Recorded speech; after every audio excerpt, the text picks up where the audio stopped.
Hello guys, welcome back to my channel. So আজ আমি আবার একটা নতুন ভিডিও নিয়ে চলে আসলাম আম মাখার রেসিপি। আর এই গরমে এখনও কে আম মাখা খাওনি?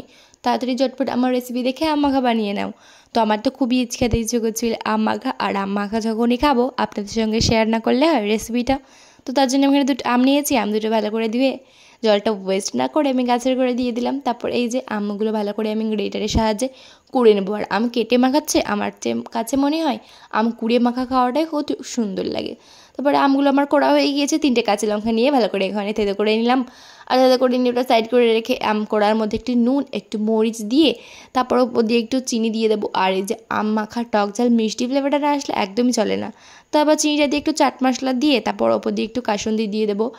তো কাসুন্দি ছাড়া কি আম মাখা হয় নাকি? তারপর কাসুন্দিটা দিয়ে তারপর ওপর দিয়ে একটু সরিষার তেল, একটু সরিষার তেলের ঝাঁঝালো গন্ধ হয়ে যাবে। তারপর এখানে উপর দিয়ে কাঁচা লঙ্কাটা দিয়ে ভালো করে মেখে গপ গপ পেটে পড়ুন। কত সুন্দর হয়েছে কমেন্ট করুন। আর এই যে আমাদের আম মাখা রেডি। সো এখানে সার্ভ করে সন্ধ্যাবেলাটা জমিন। So tata.